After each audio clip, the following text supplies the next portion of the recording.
agradeço antes de mais a disponibilidade das nossas convidadas e também da disponibilidade dos participantes em assistirem a esta sessão em final de tarde, que é sempre útil para trocarmos opiniões e discutirmos temas no âmbito das nossas áreas profissionais. Portanto, também quero relembrar que vamos colocar 2 ou 3 questões às nossas convidadas, mas que vocês possam sentir-se à vontade para interromper a qualquer momento e colocarem questões vossas. Também, infelizmente, a Tamara só pode estar presente na sessão meia hora, tem depois outra reunião. Portanto, eu daqui por 25 minutos vou mais ou menos interromper para, se vocês tiverem alguma questão diretamente para a Tamara, a colocarem. E passo então a palavra à Alexandra, que vai apresentar-se e apresentar uma das nossas convidadas. Obrigada. Boa tarde a todos, muito obrigada por estarem nestes fóruns informais e por estarem sempre disponíveis. Continuando aqui então, como a Maria João disse, eu sou a Alexandra Sanfins, sou Presidente da Assembleia Geral da Associação Portuguesa Medical Writers e tenho o prazer de convidar uma grande amiga e de apresentá-la, que é a Natasha Vaz Diti, uma pessoa de quem tenho muito apreço e amizade. A Natasha é Presidente da Associação Melanoma Portugal e trabalha na área da investigação clínica, desenvolve várias colaborações voluntárias internacionais no âmbito da defesa dos direitos dos doentes, é membro da EUPATI e já podemos falar mais à frente sobre a importância desta organização, integra o Patient Expert Training Committee da EUPATI e também faz parte da Task Force Eurordis da NITA, Drug Information Transparency and Access. E iremos ter a oportunidade de falar contigo, Natasha, mas agora também vou passar a palavra à Ana Rolo para poder, obviamente, apresentar a Tamara. Olá a todos, eu sou a Ana Rolo, sou a Presidente do Conselho Fiscal da APMW e tenho o grande prazer de apresentar a minha amiga Tamara Ursão Milagre, que é Presidente da Associação Evita Cancro Hereditário. Tal como a Natasha, ela é membro da EUPATI também, e como a Alexandra disse, iremos discutir isso um pouco mais daqui a bocadinho. E para além disto, a Tamara é também representante da European Patient Advocate Group na rede europeia de referências Genturis, Genetic Tumor Risk. Pronto, agora eu acho que o melhor é pedir aqui às nossas convidadas que façam uma pequena apresentação das suas associações e se calhar começa aqui pela Tamara. Tamara, por favor, queres nos falar um bocadinho sobre a Evita? Muito obrigada à associação pelo convite, acho uma ideia fabulosa, cruzamos assim os pensamentos, vocês no âmbito profissional e nós no âmbito das associações que representamos. A Evita é uma associação que apoia famílias afetadas por síndromes de cancro hereditário, 10% de todos os cancros são de origem hereditária e nós acompanhamos as famílias antes, durante e depois do teste genético. Isto dito rapidamente, é uma temática super complexa, é transversal a quase todos os cancros, nós também queremos ser muito preventivos, por isso não gostamos muito da designação associação de doentes, porque também temos pessoas saudáveis, é basicamente ter uma mutação genética com alto risco para cancro hereditário, ter uma espada a pairar por cima da cabeça, que possa cair a qualquer momento, e a pessoa, quando recebe esta notícia, tem 1000 decisões para tomar. E nós estamos cá para apoiar estas pessoas com a nossa experiência acumulada desde 2011 que existimos, portanto, porque não só é uma questão de enfrentar esse alto risco para cancro das várias formas possíveis, para já entra numa vigilância diferente em idade precoce, porque o cancro hereditário é o assim chamado Early Onset of Disease, ou seja, a nossa própria associação começou com uma jovem mulher grávida, 27 anos, estava grávida com a segunda filha e foi masectomizada no nosso hospital. Eu depois tomei conta dela no recobro e quando estava a auscultar o batimento cardíaco fetal, eu questionei a mim própria, mas o que aconteceu aqui e o que correu mal aqui? Porque já sabíamos que, intraoperatório, perceberam que tinha muitos gânglios afetados daquela mama, e pronto, já sabíamos que era uma fase bastante avançada. E eu pensei, mas por que é que ninguém percebeu mais cedo que ela tinha um tumor já de um tamanho considerável na mama? Depois dei follow-up às consultas dela e percebi que havia uma história familiar do lado do pai. Todas as tias paternas já tinham falecido aos 40 anos com câncer da mama. E eu pensei, oi, tias paternas, mas o que tem o lado paterno a ver com o risco dela para cancro? E depois ouvi falar pela primeira vez nas mutações, na altura só se falava no BRCA, entretanto há muito mais genes que se associam ao cancro da mama hereditário, não é? E foi graças a esse encontro que eu própria acordei para a minha própria história familiar, ou seja, todas as minhas tias paternas tinham falecidas com cancro da mama e o ovário hereditário. Depois fiz o teste genético, tenho 2 filhas, bingo, BRCA1 e em consequência também tive que informar restantes familiares sobre esta situação, não é? Porque lá está, a temática complexa. A comunicação é uma ferramenta fundamental na nossa comunidade, porque cada membro da família é um indivíduo e a comunicação tem que ser dirigida de forma individual a cada pessoa. Depois são os pais, não é, que se culpam que passaram a mutação, depois é o marido que enfrenta uma mulher que se calhar em breve vai se sujeitar a cirurgias preventivas para evitar o cancro. O meu marido felizmente teve a única reação aceitável e disse, eu prefiro uma mulher sem mamas a uma mulher morta, portanto eu confio na tua decisão.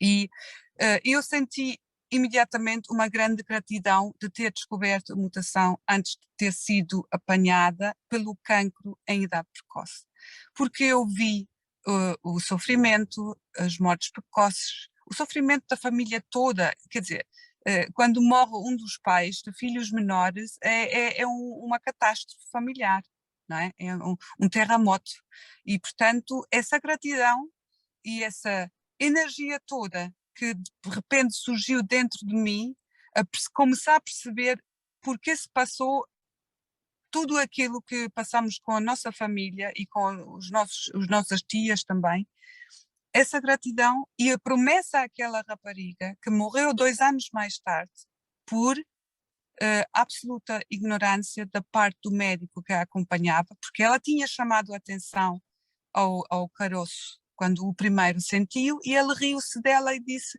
filha, tu não tens idade para ter um cancro da mama. E essa ignorância custou a vida a esta senhora. Eu prometi a ela que isto não ia acontecer às nossas filhas e a gratidão que senti também me fez querer ajudar a outras pessoas na mesma situação, porque eu estava completamente perdida. Ok, agora tenho uma espada em cima da cabeça, mas não posso ir para uma associação de doentes porque não estou doente. Lá está, não é? É uma situação diferente e é muito complexa e muito vasta. E então a associação desde 2011 foi criada, estamos entretanto ativamente envolvidos na investigação científica. Grande notícia, ganhamos um projeto europeu com o nosso consórcio, que foi avaliado com a pontuação máxima. Eu digo isso porque estou super orgulhosa, porque isto é uma coisa que é muito raro a acontecer e reflete a grande expectativa que a Comissão Europeia tem nesse projeto. E com toda a razão, porque nada mais, nada menos do que vai mudar completamente o rastreio do cancro da mama a nível global. Mas eu depois faço chegar mais informação sobre isso. São muito boas notícias, Tamara. Agora vou passar a palavra à Natasha e já voltamos à conversa da parte da comunicação. Obrigada. Natasha, então agora tu. Olá a todos, obrigada pelo convite, estou muito contente de estar aqui e de poder de alguma forma contribuir para este fórum e para esta reunião. Eu sou a Natasha, sou presidente da Associação Melanoma Portugal. É uma associação muito jovem, tem 2 anos, O objetivo da Associação Melanoma Portugal é apoiar os doentes familiares e todos os que são afetados por um diagnóstico de melanoma, mas não só, também gostaríamos e temos estado a trabalhar na prevenção primária. Temos 3 grandes pilares de atuação. Por um lado é informar, porque acreditamos que é muito importante dar a comunicação correta às pessoas, aos doentes e na prevenção primária também. E, portanto, o informar tem toda a ligação com o motivo pelo qual estamos aqui, com a comunicação de ciência, e lá chegaremos, e com a comunicação leiga. Pretendemos criar uma rede de suporte nacional. A nossa atuação tem pretensões de ser a nível nacional e pretendemos que esta rede envolva doentes, envolva médicos, envolva cuidadores, envolva medical writers, ou seja, envolva todos os intervenientes que podem afetar aquilo que é o centro, que é o doente, e a centralidade no doente é algo que se fala muito, mas que na verdade depois praticamos pouco. Por fim, temos também como objetivo intervir, porque infelizmente nem sempre conseguimos ter acesso aos tratamentos mais eficazes, nem sempre estão disponíveis, mesmo as sequências de tratamento que neste momento temos no Serviço Nacional de Saúde está aprovado que não são as melhores, mesmo assim os médicos ainda não as conseguem utilizar, e portanto também temos esta pretensão de intervir junto das autoridades, apoiando os médicos e apoiando os doentes a conseguirmos os tratamentos mais eficazes e mais inovadores. Ok, obrigada. E agora vou passando àquilo que é a nossa associação, portanto nós somos a Associação Portuguesa dos Medical Writers. Perguntava à Tamara qual é que é o papel, se é que há o medical writer envolvido na vossa associação, o papel de um medical writer a fazer uma comunicação clara e simples para o doente, ou quem é que faz essa comunicação na vossa associação? Agradeço muito esta pergunta, que é super pertinente e é de facto uma grande necessidade que sentimos nas associações, penso que falo por todas. Informação leiga, ou seja, o resumo leigo de resultados, por exemplo, de investigação científica, é fundamental para as pessoas serem cada vez mais informadas e capacitadas para tomar as suas decisões informadas, não é? Quando aquilo que se lê num protocolo de um ensaio clínico ou algo assim, uma pessoa normal não percebe nada, aquilo é tudo chinês, é uma linguagem muito técnica e esta tradução para a linguagem leiga é fundamental para as pessoas perceberem de que estamos a falar. Inclusivamente também para educarmos as pessoas que a investigação científica e os ensaios clínicos não é ser um rato de laboratório, é muito mais do que isso. E infelizmente só as pessoas que já estão com doenças muito avançadas, metastizadas, que depois em vez de ir à bruxa, dizem, ok, vou procurar uma maneira qualquer de talvez ter acesso a um medicamento novo que ainda não está no mercado. Mas ainda tem muitas dúvidas e muitas questões. O que vemos também é que a comunicação da equipa de investigação, dos resultados dos ensaios também é muito fraca, não é? E não é feita de forma que as pessoas possam perceber. Para nós ganharmos a confiança pública para a investigação, temos que comunicar o que é investigação e o que se passa na investigação. Nós temos os grandes congressos europeus da ESMO e não sei o quê, em que são apresentados resultados sobre estudos que precisamos de traduzir em linguagem perceptível para o Zé e a Maria. Não, claro, não nos serve para... Vocês têm tido a colaboração de algum medical writer ou de algum profissional que faça essa tradução para uma linguagem leiga para os doentes, ou melhor, para os associados da vossa associação? Nós tivemos durante um ano a grande sorte de trabalhar com a Ana Rolo, precisamente, e a Ana Rolo facilitou-nos imensamente muita comunicação para todo tipo de stakeholders. Foi uma grande mais-valia para nós.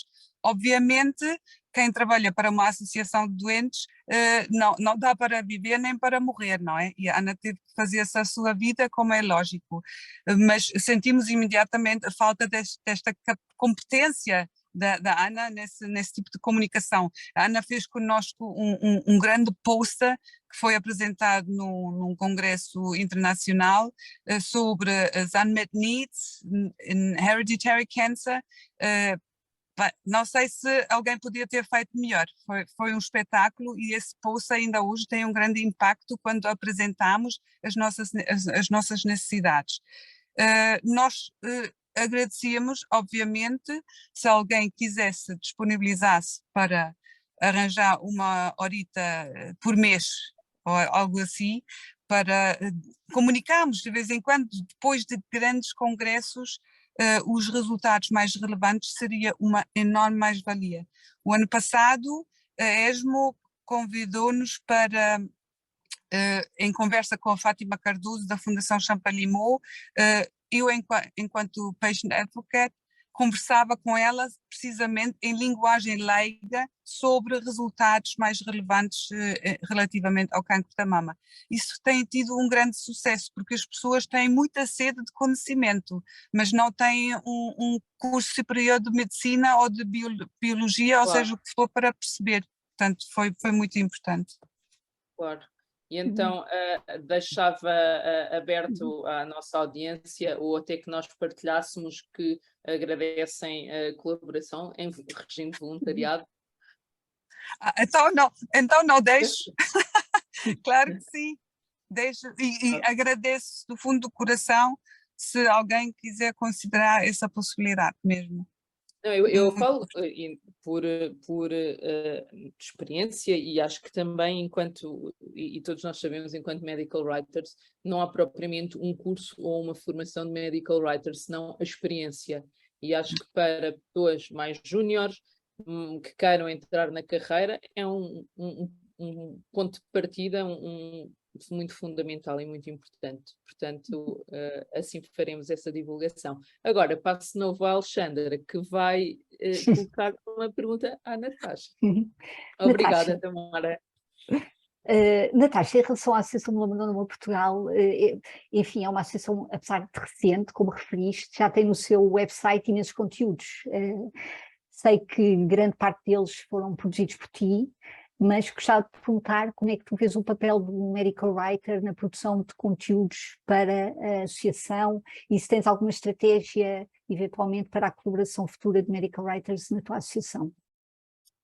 Obrigada pela questão, Alexandra. Sim, olha, é verdade que os conteúdos, e por isso é que demorou tanto a fazer, muitos dos conteúdos eu que os fiz, mas depois eu acabo por não ter tempo para tudo, como é óbvio, e agora, recentemente, nós fizemos um guia que já está em papel e que vai ser distribuído pelos médicos, que é um guia na altura do diagnóstico, que acabámos por eleger ser o guia que mais falta fazia, e aí recorremos a medical writers, que não foram nacionais, porque foi aqui uma parceria muito interessante que nós temos com uma fundação americana, em que eles nos colaboraram connosco e que eu acabei por fazer uma grande parte das traduções. Respondendo ao que me colocaste, como é que eu vejo o papel do medical writer na associação, para mim é mesmo um pilar, porque um dos objetivos da associação é informar, um dos pilares, como eu vos falei, e o melanoma, por muito, é um cancro terrível, mas tem um potencial de prevenção muito grande. Portanto, eu vejo a comunicação, e a comunicação feita por alguém que sabe comunicar, não é? Porque isto de ser medical writer, um bocado, a Maria João dizia, não há curso, mas são profissionais que é difícil legislar, não há um curso específico, mas algo que é feito pelo medical writer tem uma capacidade de chegar às pessoas e uma qualidade que é completamente diferente de que se for uma pessoa qualquer. E, portanto, nós vemos, enquanto associação, quer nas comunicações, e temos uma campanha particular para arrancar em 23, que é uma campanha de prevenção em que gostávamos muito de incluir medical writers. Temos já incluídos neste guia. Temos outros guias que estamos a trabalhar, que gostávamos de incluir, e muito recentemente estamos a pensar em dinamizar a página do LinkedIn, e aí também contávamos, e até hoje publiquei um anúncio, gostávamos muito de fazer um pool de voluntários, porque temos tido, felizmente, muita novidade na área do melanoma, e portanto há sempre muitos artigos novos a sair. Seria interessante poder colaborar para poder ter esses artigos em linguagem leiga e acessível, quer no nosso site, quer na nossa página do LinkedIn. E portanto também deixo aqui o desafio, até posso colocar depois no link a imagem do anúncio que fizemos. E portanto vejo uma colaboração estreita, assim rapidamente, uma colaboração mesmo estreita e essencial no meu ponto de vista. Ok. E Natasha, e enquanto membro da EUPATI, podes-nos falar um bocadinho dessa organização e provavelmente a Tamara também depois falar, mas achas que faria sentido, por exemplo, o Medical Writer fazer alguma formação EUPATI? Existem essas formações? Enfim, fala um bocadinho sobre a EUPATI, só também para quem não conhece, ficar a conhecer e perceber se tem impacto ou importância na construção da sua carreira enquanto medical writer.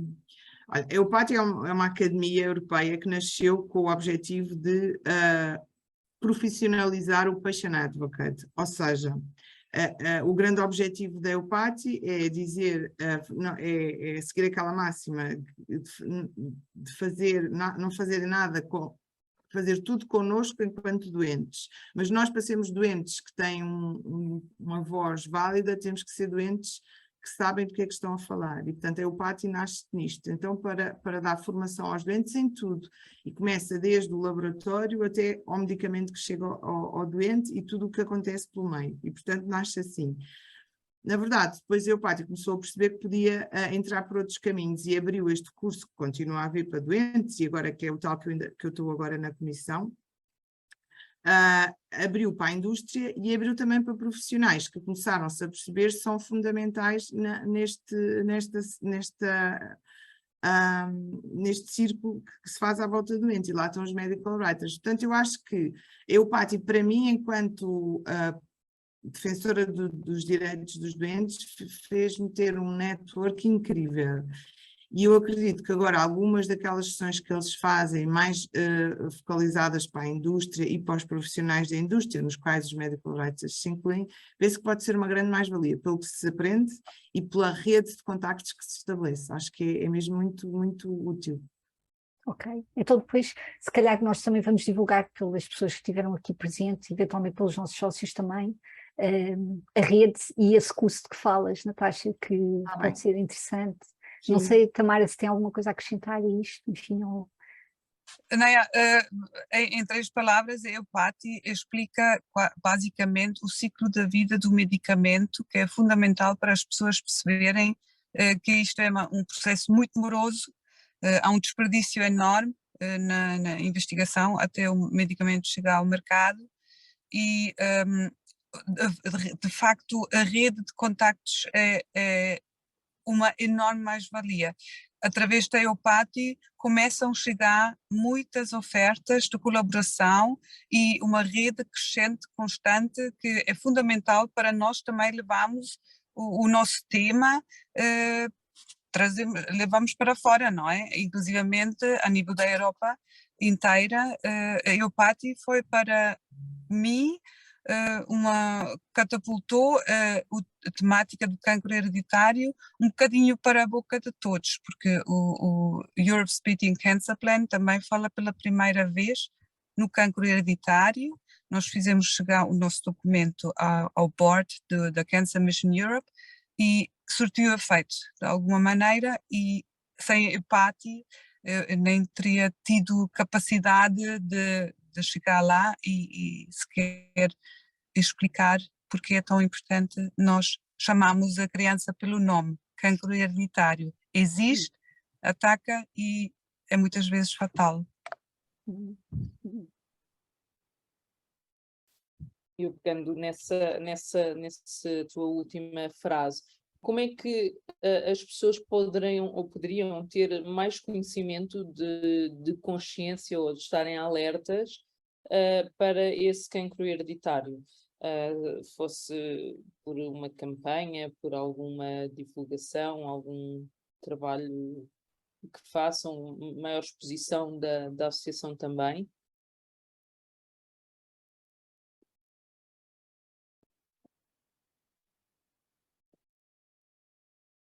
Estavas a falar com a Tamara, não estavas, Maria João, não era para mim. Sim, sim, sim. Se calhar a tomada está congelada. Acho que ela se calhar congelou. Acho que Pois ela foi, Eu acho que não se vê, sim. sim. Pronto, era nessa sequência, eu tinha dito que ela só ia estar 30 minutos, mas pelo visto ela pode ser que entre a qualquer momento. Enquanto isso, Alexandra, tens alguma pergunta para a Natasha? Ou pergunta à audiência se querem colocar alguma questão à Natasha enquanto não vemos o que é que terá acontecido à Tamara. Eu tenho só uma pergunta para a Natasha que pode ser interessante bem. aqui para a audiência. Já chegou a Tamara, então não sei se... Não, faz, depois já voltamos Ok. lá.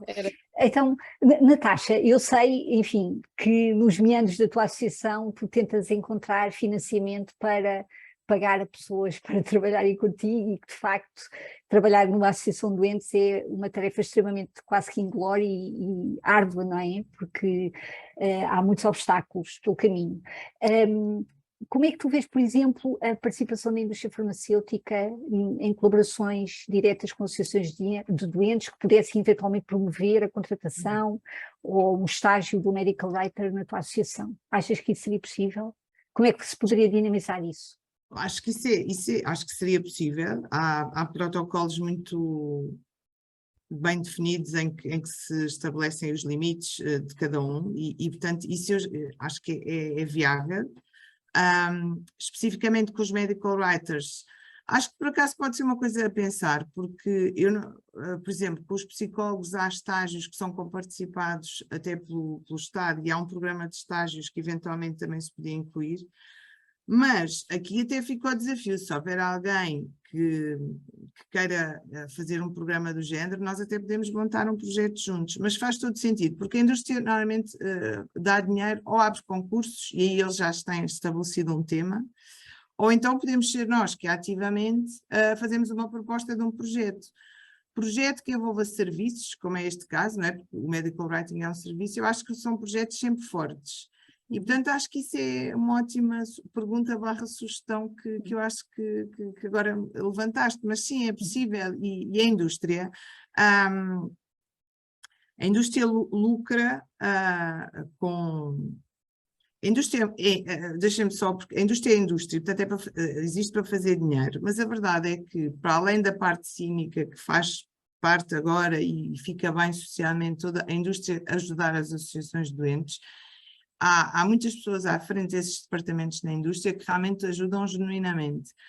É difícil depois manter a sustentabilidade, porque isto vai projeto por projeto, não é fácil manter uma pessoa, mas, por exemplo, um projeto de estágio, eu acho que é uma coisa que é bastante viável de ser feita. E Talvez interessante. fosse uma coisa interessante para a associação, não é? Podíamos Sim, tens eventualmente... toda a razão. E nessa situação da indústria, a indústria tem aquela possibilidade de fazer as grants, não é? E nessas grants oferecer apoio a uma associação. Exatamente, Portanto, exatamente. funciona, Depois o se que calhar. complica, isto, se calhar fugimos um bocadinho do medical writing, mas partilho só, é que enquanto associação, a associação para crescer tem que se profissionalizar, mas depois para profissionalizar tem ali uma data de custos à partida que tem que fazer, que depois não sabe como é que os há de garantir, mas lá chegaremos. E depois eu vou partilhando como é que isto se consegue, mas com vontade tudo se consegue. Mas é uma ótima ideia, Alexandra, que deixaste aqui. Obrigada. Parece. Parece que sim, entretanto a Tamara Caiu mesmo. deve estar com problemas de ligação.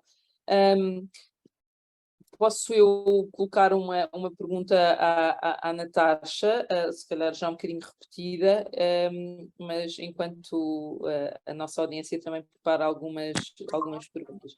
Tens algum exemplo em concreto em que de um contributo de um medical writer que tenha feito mesmo comunicação de conteúdos relacionados com a tua associação?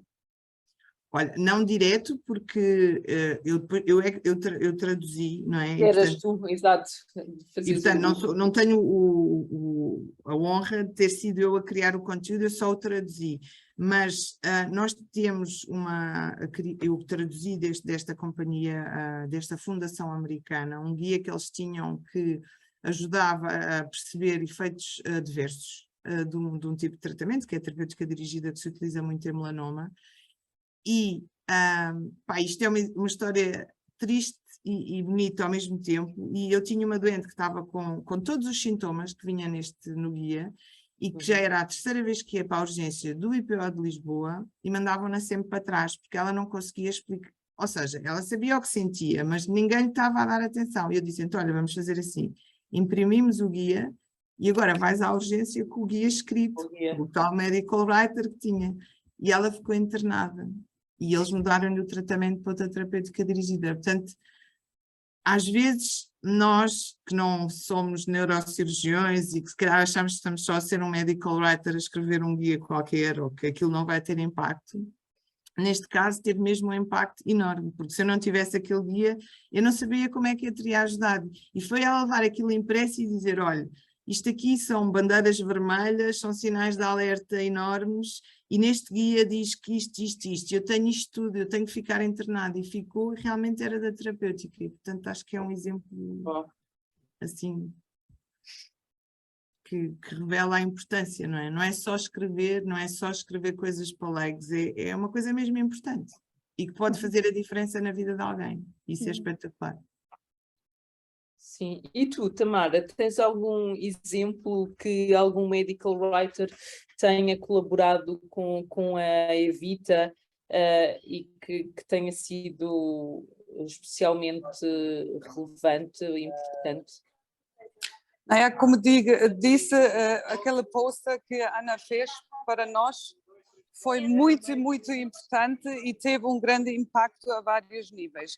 Enviamos para vários stakeholders, para parceiros, para financiadores, que assim ficaram a perceber muito melhor de que estamos a falar, porque as pessoas não são afetadas, não procuram informação, mas quando leem uma coisa dessas é muito mais perceptível para elas de que se trata e até começam a pensar também na sua própria história familiar, por exemplo, não é? Isso também é importante.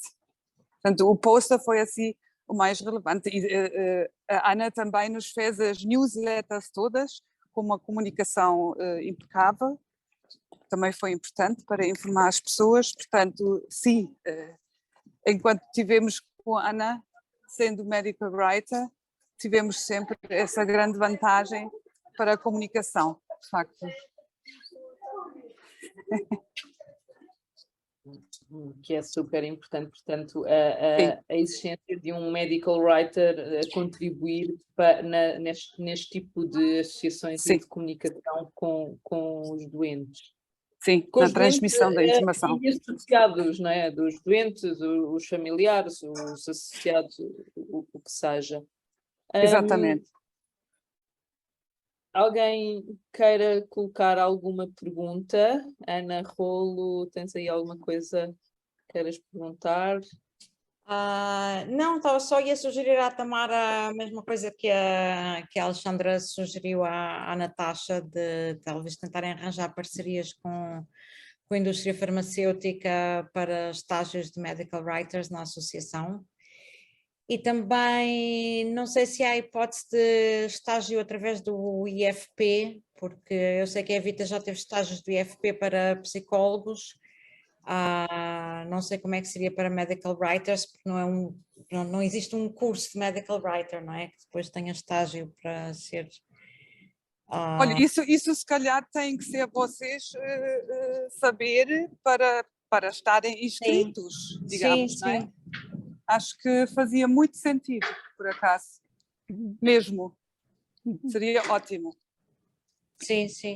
Eu queria também acrescentar só aqui uma pequena coisa, que eu ter estado na Evita foi um grande boost para o meu CV, e que depois na procura de emprego se impressionava sempre ter trabalhado numa associação de doentes, porque mesmo estando agora na área regulamentar, é sempre preciso os lay summaries e tudo isso, e foi uma mais-valia, sem dúvida.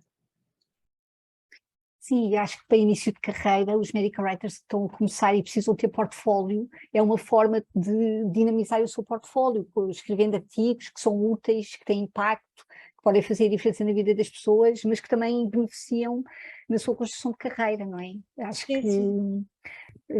é super interessante. Sim, Ninguém sim. tem nenhuma pergunta para fazer.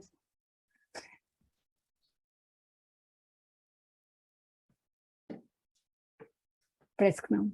Oi, João.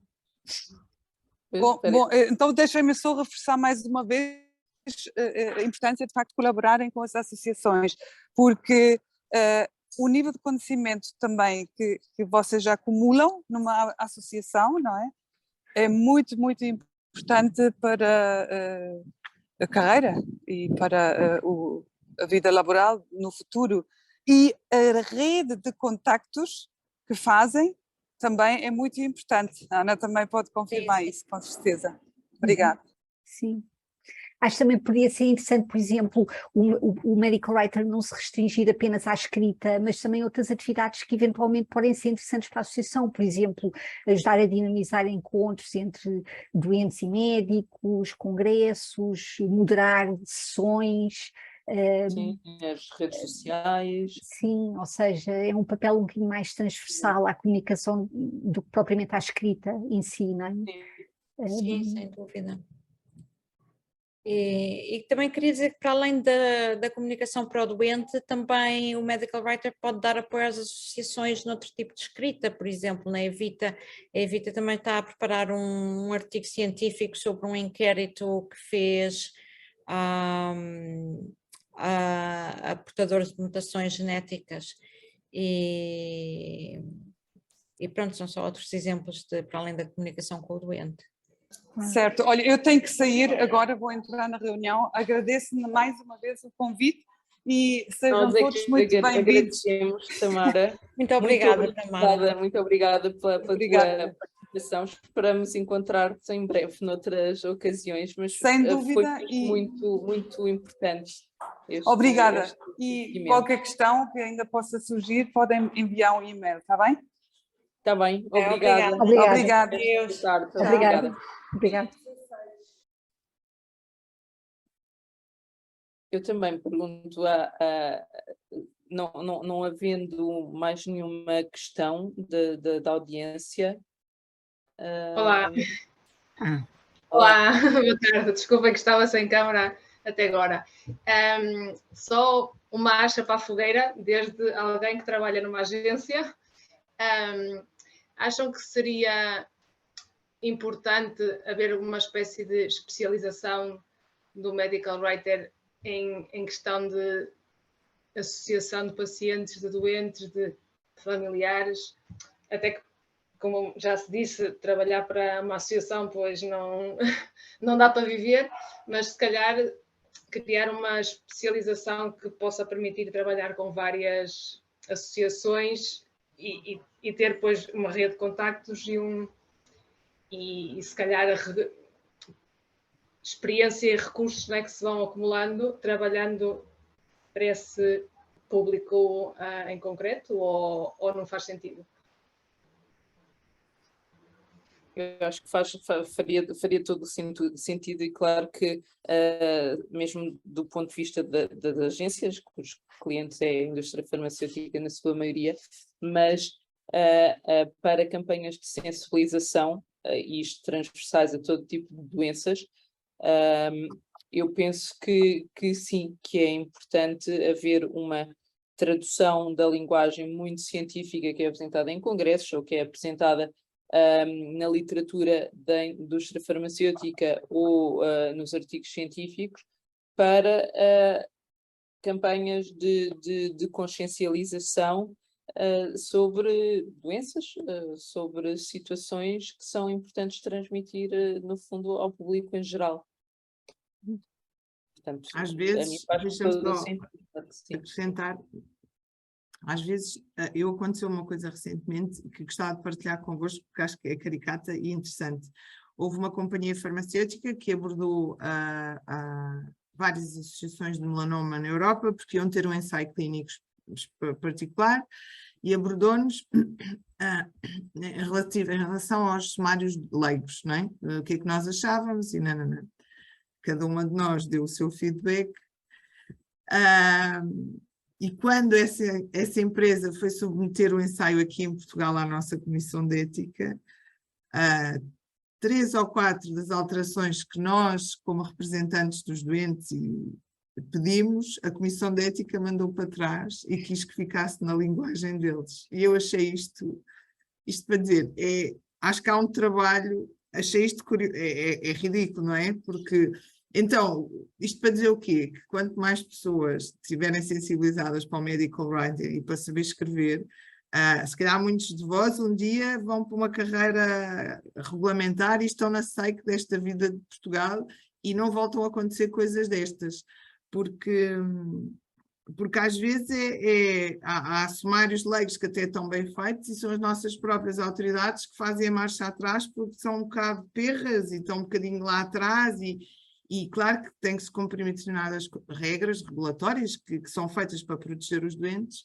mas às vezes as instituições são muito mais lentas do que nós, representantes dos doentes, escritores, comunicadores de ciências, medical writers, como queiram, e isto é uma responsabilidade que se calhar cada um de vós, enquanto medical writers, também tem, não é?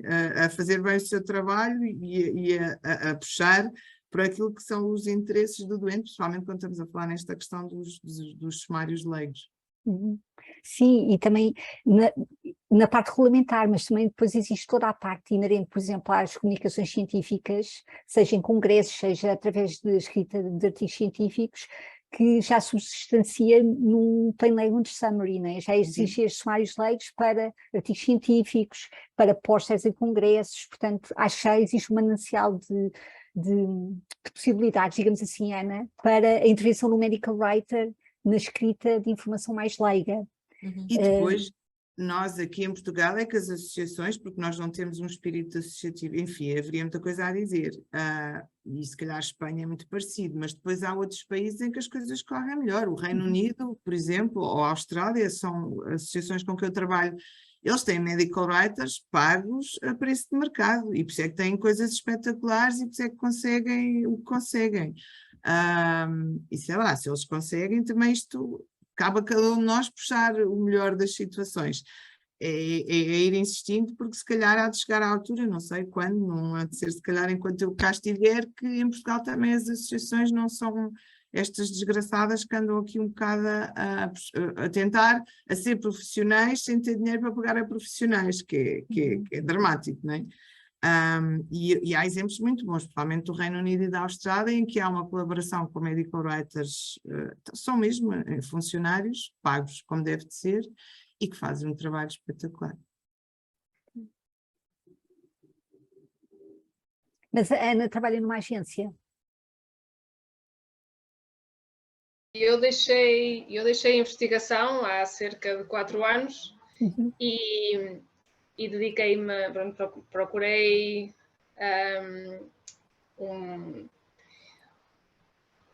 uma mudança de rumo e agora dedico-me agora sou medical writer numa agência de publicidade. É portuguesa a agência já agora? Ou estrangeira? Sou bióloga. Não, mas a agência é portuguesa, estrangeira? A agência, desculpa, não estava a perceber. A agência é internacional, eu estou a trabalhar em Espanha. Chama-se Havas Health and You, do grupo Havas, um grupo Vivendi, um grupo francês, pronto, tem vários, também tem a parte do grande consumo e a parte de saúde, pronto, é mais pequena, mas também temos equipas em vários países. Em Portugal penso que não, que existe só Havas a nível de grande consumo. E em Espanha, pronto, estamos em Madrid e em Barcelona, eu estou em Barcelona e pronto, comecei por fazer uma substituição de uma baixa por maternidade e pronto, e fiquei. Eu estou contente, eles também, E já lá vão mais de 3 anos. E pronto, eu É muito bom saber que as pessoas, no fundo, vai havendo lugar para os medical writers, porque, especialmente vindo da investigação, áreas de ciências, pela capacidade que nós temos de nos adaptarmos a vários conteúdos, a vários formatos e até a várias especialidades. Exato. Já agora, se me permitem a intervenção, Claro que sim. gostava de colocar uma questão às moderadoras, que são talvez as pessoas aqui mais experientes também. Estavam há bocado a colocar a questão do medical writer poder vir a ter outro papel, nomeadamente ao nível das redes sociais, de moderação de sessões. Nós estamos aqui já a entrar em competências já mais de comunicação mais abrangentes, de comunicação digital, e portanto numa necessidade de uma formação mais abrangente. Bruna, quando eu falei disto é porque habitualmente as pessoas que são medical writers têm conhecimentos em termos científicos que lhes permitem, Exato. se calhar, por exemplo, moderar uma sessão e estarem confortáveis entre médicos e doentes. Ou, por exemplo, obviamente que isto não implica que não tenham o apoio de técnicos de imagem, som, whatever, não é? Que facilitem depois esses processos, mas é esta figura do medical writer como alguém que pode traduzir algum tipo de informação mais complexa para os doentes, ou enfim, é nesse papel que eu estava a referir à intervenção do medical writer, não só na escrita, pronto. E o medical writer pode ser um auxiliar, digamos assim, de informação, pode colaborar numa equipa multidisciplinar nesse sentido, não é? Não sozinha, obviamente, mas com a ajuda de outros técnicos, mais da área da comunicação, dos audiovisuais, ou, enfim, dessas áreas específicas da comunicação que a Bruna está a referir, não é?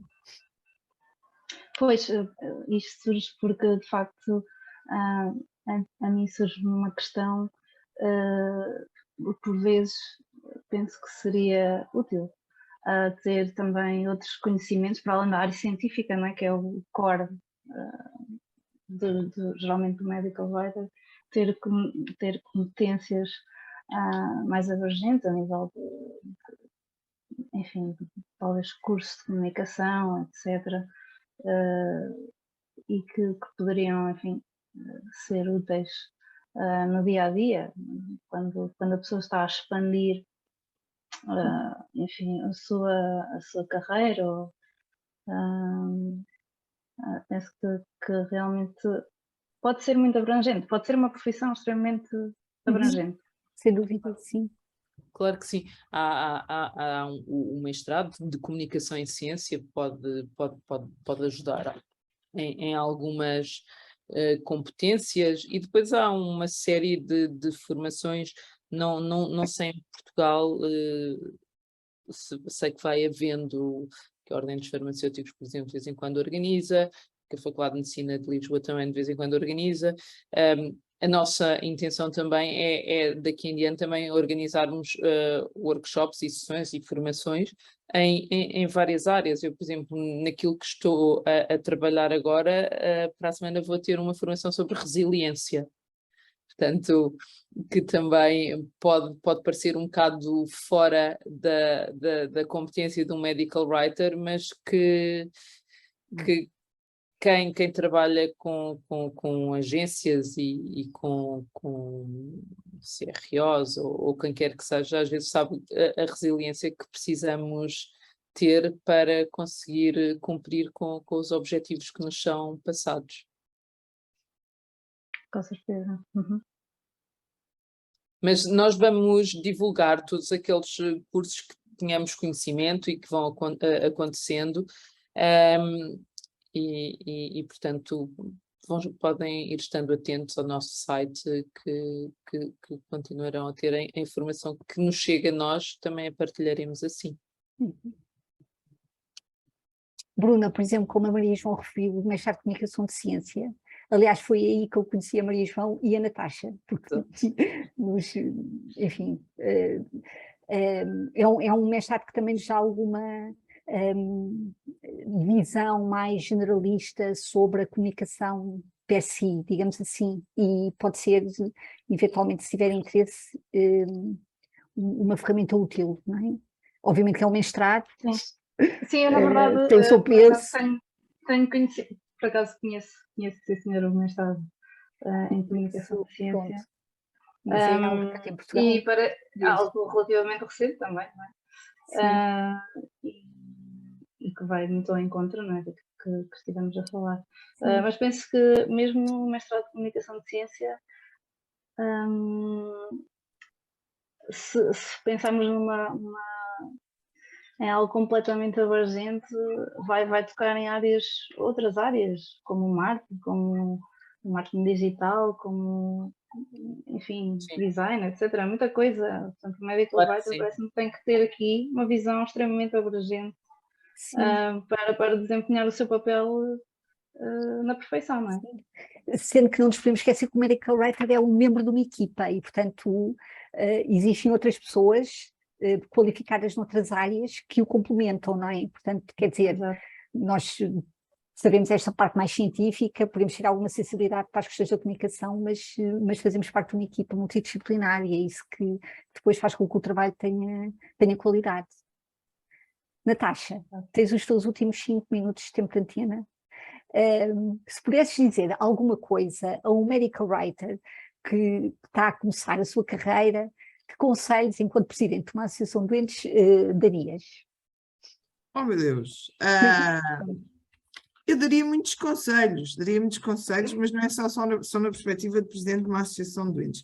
Olha, na perspectiva de uma associação de doentes, o que eu diria ao medical writer é que eu acho que é um trabalho mesmo nobre, e não digo isto assim da boca para fora, acho que é mesmo importante, e que às vezes nós não temos noção do quanto é importante o nosso trabalho no pequenino que fazemos, e quando estamos a fazer ali um documento que alguém nos pediu, e era isso, era que a pessoa percebesse que vai fazer uma coisa que é muito relevante, e portanto o seu talento vai ser para um fim que vai impactar outras pessoas positivamente. Depois, numa perspectiva mais prática, de quem trabalha muito e que sofre das dores de trabalhar muito, eu acho que dizia ao medical writer que esteja a começar agora, que tem que realmente, aquela história do curso de resiliência que a Maria João falou, faz todo sentido. Porque enquanto se está a colaborar, e a Ana Rolo sabe disso, com uma associação de doentes, o ritmo de trabalho acho que é bastante aceitável. Se calhar quando se passa para níveis de agências e de CROs, realmente o volume de trabalho, a pressão, os prazos são muitos, então a pessoa tem que arranjar também aqui algumas estratégias para se proteger. E dizia, por fim, que se realmente no meio de um horário tão pesado tiverem tempo para dar 1 horinha ou meia horinha por mês a uma associação e contribuir com um artigo, com uma publicação, que o façam, porque vai ser importante para essa associação e vai ser importante para as pessoas que essa associação apoia. E para o próprio medical writer, que fica com portfólio. E para o medical writer, porque é óbvio que depois, quando faz um artigo, esse artigo é assinado por si, esse perfil é partilhado na associação como uma pessoa que colabora, e portanto há toda também esta publicidade que qualquer associação que tenha um medical writer a trabalhar com ele tem todo o gosto em fazer, e portanto sim, digamos que é um win-win. Ok, boa. Obrigada, Natasha. Exatamente. Não ouvindo mais perguntas da audiência, vou só aqui partilhar os nossos próximos eventos. Como é que eu faço isto? Esperem lá, agora compartilhar. É este mesmo. Ficam a conhecer que, portanto, o próximo a acontecer gratuito, vamos ter o Medical Writing e a escrita de artigos científicos, a 9 de novembro, com a mesma duração deste. E já para breve, em formato workshop, vamos ter a 12 de outubro, Medical Writing na comunicação para o doente, portanto, vamos abordar de novo os temas que ao de leve falámos aqui, e depois em dezembro, Medical Writing e a escrita de artigos científicos, que fará continuidade à sessão ou ao fórum de novembro. Portanto, esperamos ver-vos por lá. Agradecemos também que possam partilhar junto os vossos contactos e estamos à disposição para alguma dúvida que tenham, enviem um e-mail ou alguma questão ou sugestão queiram fazer à associação, porque também somos uma associação recente e a dar os primeiros passos e todas as sugestões são bem-vindas. Muito obrigada pela vossa assistência hoje. Foi um prazer. Muito obrigada a todos e obrigada, Natasha, por teres aceito o convite. Obrigada a nós. Obrigada Obrigada a por ter todos. convidado. Até breve. Até a próxima. Obrigada. Obrigada. Obrigada e boa noite. Boa noite. Obrigada.